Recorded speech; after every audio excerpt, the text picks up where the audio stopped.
E aí, galera, voltamos com o nosso segundo bloco e eu já volto fazendo uma consideração aqui essa jogada, a última consideração sobre essa jogada do Renan, que na verdade é o seguinte: quando o Renan vai para o check raise, a gente tem que ter bem claro que a gente só vai fazer essa jogada quando a gente acreditar que existe um takedown enorme frente ao nosso oponente. Ou seja, o que é o takedown? Ou seja, é que você vai dar o check raise no cara, o cara tem 18 mil fichas para trás, no blind de 250, e ele tem realmente grandes chances de foldar a mão, certo?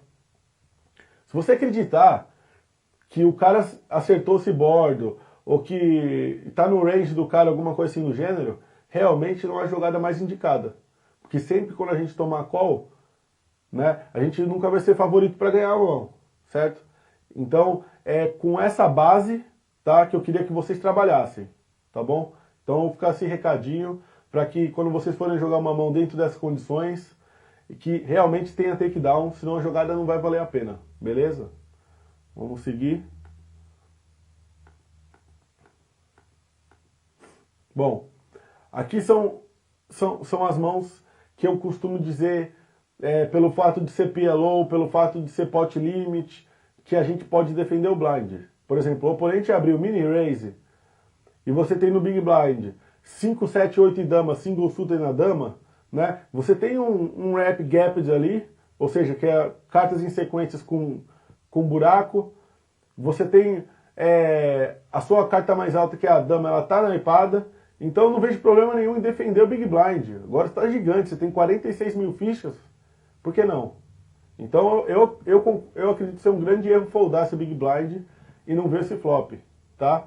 O Omaha é um jogo de flops, realmente. Então, dá o call e joga pós-flop, tá?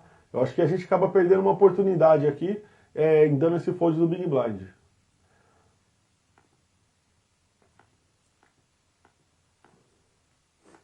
Aqui nessa próxima mão o Renan completa o blind.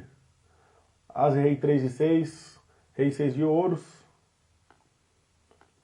Errou o flop aí completamente e foi pro check fold, beleza. Aqui, por exemplo, é uma questão, vamos ver como a mão vai ser jogada? Renan acabou trincando aqui no flop, acabou apostando, tomou um call, fez quadra no turn, check, ele aposta o turn e o oponente folda. Bom, aqui nessa mão, algumas considerações importantes, tá? Primeiro é o seguinte: 10, 10, as e 4, single suited num 10 e 4 de paus. É uma mão boa? Não é, tá? É uma mão muito fraca, bastante ruim e vulnerável. Então, ou seja, a gente vai jogar essa mão do botão, a gente vai subir, tá? A gente não vai entrar de limp. Porque a nossa mão, ela tem um valor muito baixo, muito fraco, tá? Então, é muito melhor que a gente tente roubar o blind, ou que jogue pós-flop em posição e realmente tem essa vantagem de já ter um pote e ter posição, tá? Poder aplicar uma aposta e ganhar o pote, do que entrar de limp, tá? Entrar de limp para acertar essa mão aqui, realmente é uma decisão muito ruim, tá? Aí no caso o Renan entrou de limp e a gente vai analisar como ele jogou, tá? Ele entrou de limp, o small blind completou, o big blind deu check, ele acabou acertando o middle 7 aí no flop, ou seja, trincou de 10 no flop, 7, 10 valete, 2 de espadas. Peço um pouquinho de desculpas aí pela minha voz, estou um pouquinho resfriado, mas acho que tá rolando bem. Bom, Renan coloca uma aposta aqui, meio que de valor, meio que de informação, precisa apostar o flop, aposta um pouco mais, tanto aqui 60% do valor do pote com a trinca, e o oponente dá call, tá? Big blind dá call. No turn o Renan acerta uma quadra, o oponente dá check. Qual a melhor maneira aqui, Renan, para você extrair valor? Ou seja, você vai dar check behind. Isso é óbvio, você tem que dar check behind. Por quê? Porque seu oponente, claramente, esse call do flop, seu oponente indica que ele está num draw. Certo? Ele indica, ó, estou num draw. Que é o que vai acontecer na grande maioria das vezes. Então a dobra que vem no turn, você aposta, o que seu oponente faz? Ele folda. Ele joga a mão fora. Tá? Então aqui, tinha que ter dado check behind. Tá? Não tem extração de valor. Você sabe que seu oponente não tem o 10, a chance dele ter par de valete lá é pequena, certo? Se ele tem valete 7, por exemplo, ele vai foldar a mão. Então você vai extrair valor do que apostando no turn?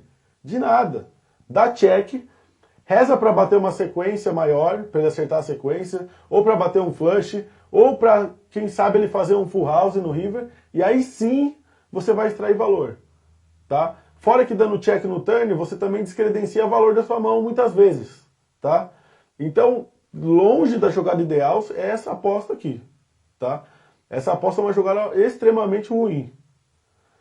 Aí, é exatamente isso que acontece. Você aposta meio pote e seu oponente folda. Porque não tem mão para ele te dar call. Que mão que você imaginou aqui que ele poderia te pagar e continuar na parada?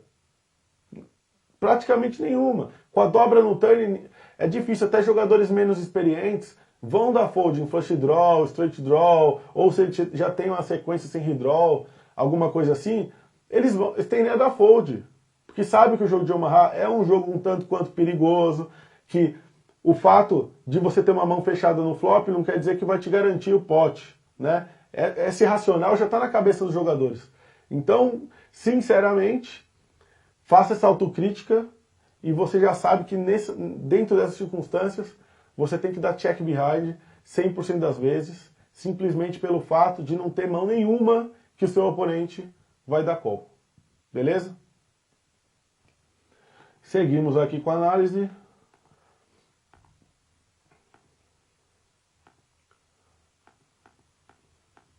A gente completa o small blind, par de 4 reis, 7 de espadas.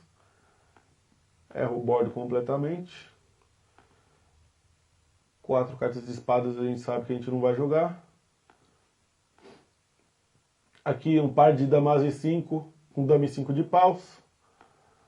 Renan abre um pouco mais que mini reis, beleza. Flop 10, 2 e 6, 2 de ouros. Renan dá check, oponente check. Turn valete de ouros. Renan check, oponente 800. E o Renan fold. Bom, nenhum problema com essa jogada. Errou o bordo, tá cheio de fichas, decidiu jogar mais para trás. A única questão é o seguinte, muitas vezes, você mesmo errando o bordo, como agressor, como pre-flop raiser, você vai querer agredir e ganhar os potes com mais frequência. Lembra, não vai betar só valor, não vai apostar só quando você tiver uma mão forte, tá? Isso vai fazer grande diferença. Então eu acredito que você tem que apostar também mais vezes quando você não tiver uma mão de tanto valor assim.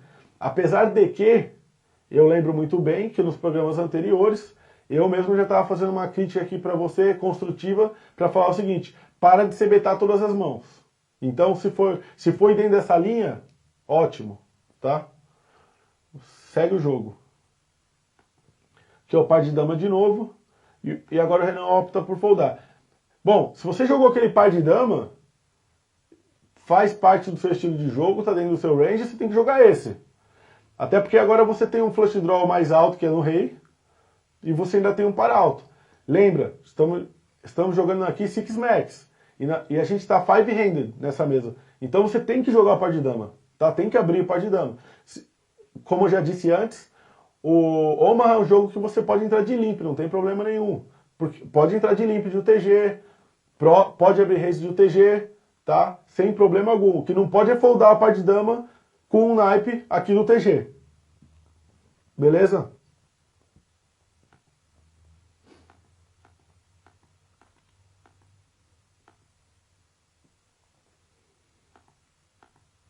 Aqui o Renan acerta 2 pontas, aposta no flop e ganha a mão.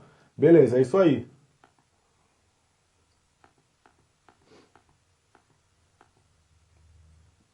Aqui a gente não acertou absolutamente nada.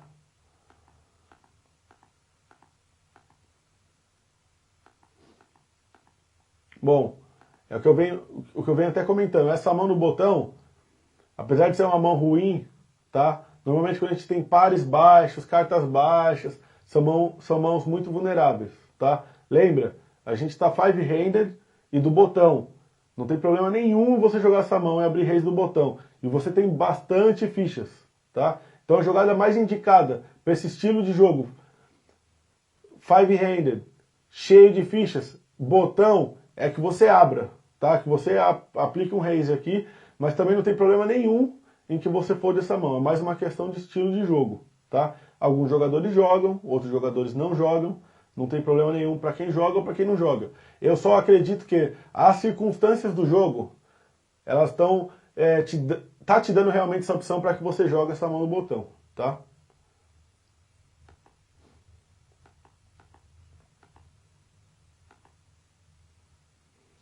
Aqui essa mão plenamente plausível que você defolde do UTG, também seria perfeitamente plausível que você jogasse a mão.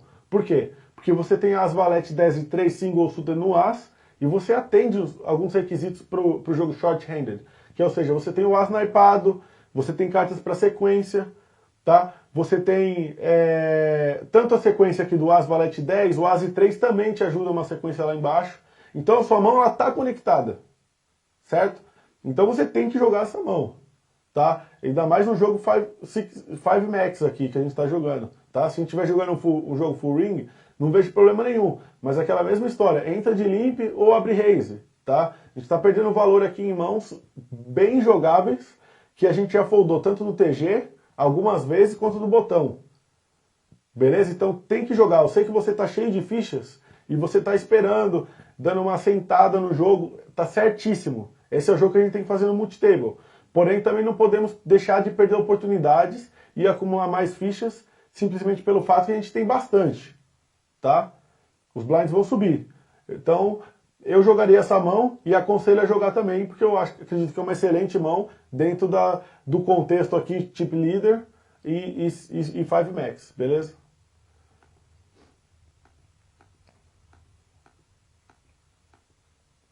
Aqui você viu um blind grátis. Obviamente errou e check fold, beleza. Que completa o small com as rei 3 e 6, uma carta de cada naipe. Aí aqui essa jogada que eu não vejo muito sentido. Por exemplo, sair apostando nesse flop, né? Tem sequência, tem flush draw, é um board complicado, a gente não tem absolutamente nada, se a gente tomar call, a gente não tem pra onde correr, tá? Você só completou small blind. Pra que pôr ficha nessa parada? Não tem necessidade nenhuma. Porque você tem um as de paus, você sabe que ninguém tá pro draw nuts, no caso de um paus cair, você tende a ganhar a mão. Isso é verdade. Só que você ainda necessita que esse paus apareça, certo? Então, essa jogada, na verdade, é o que eu costumo dizer que é uma misconception, ou seja, você está com um erro de concepção.